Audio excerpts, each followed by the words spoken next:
Wait, that has a history? You use it every day. You've never thought about it, and somehow it changed the world. I'm Robbie, and this is Wait, That Has a History? The podcast uncovering the wild, weird, and totally unexpected stories behind everyday things.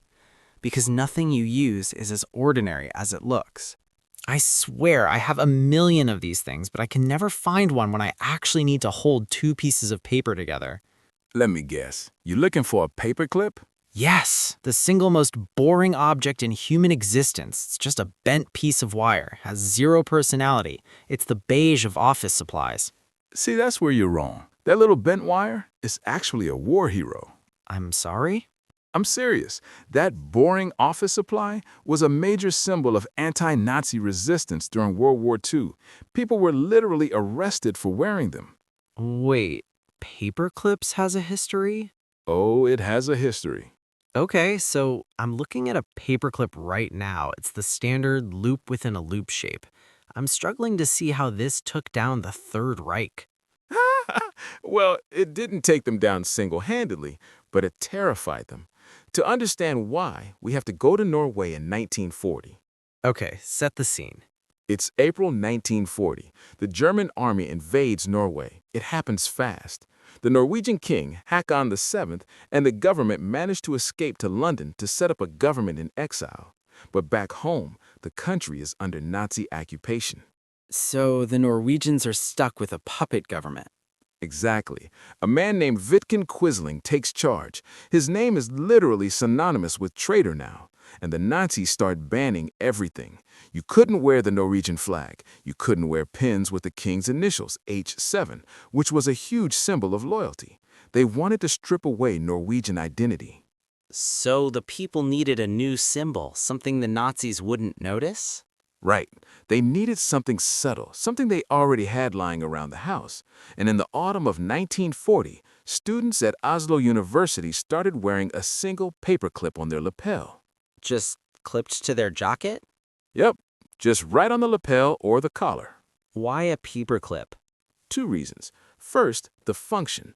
What does a paperclip do? It binds things together. Exactly. It was a code. We are bound together. We are united against the occupation. It was a silent way of saying, I'm with the king, without saying a word.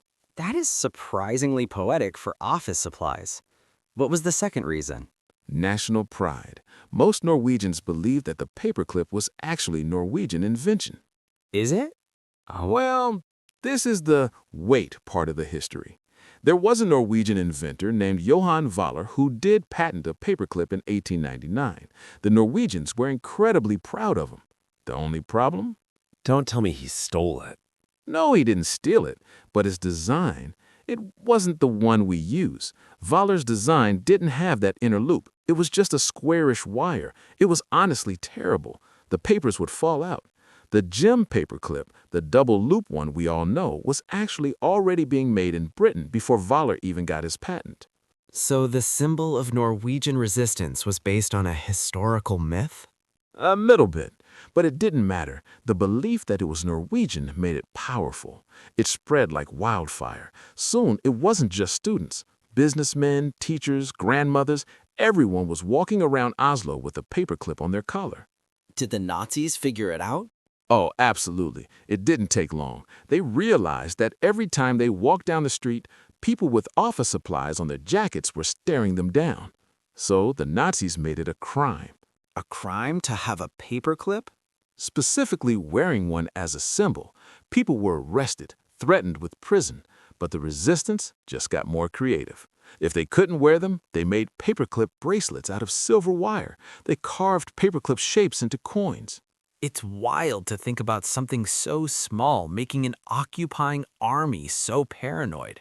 It gets even heavier.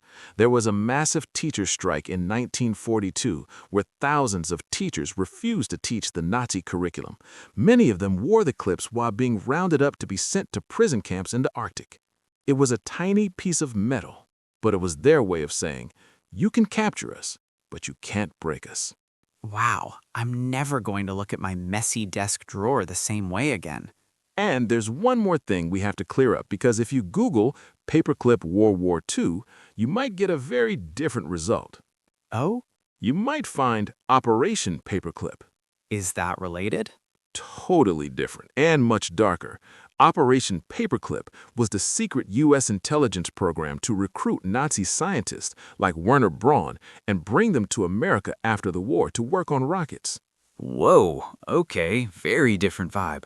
Yeah, they called it that because U.S. officers used paperclips to attach the scientists' new profiles to their personnel files. So on one side of history, the paperclip is a symbol of resisting Nazis. On the other, it was used to hire them. That is a complicated legacy for a piece of bent wire.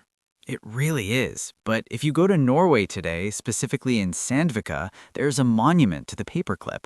Let me guess. Is it the Johan Voller design or the British one? That's the best part. They built the monument to honor the Norwegian inventor, but the statue is of the British gem clip. No way. Yep, even in stone, they can't get the patent right. But hey, it's the thought that counts. Bound together, right? Bound together. Thanks for listening to Wait, That Has a History? If you enjoyed this, clip that subscribe button, pun intended, and we'll see you next time. Later. That's the story behind today's everyday thing. If you liked it, subscribe or follow. Share it with a friend and leave a like or review. It helps more than you think, because even the smallest things have a past.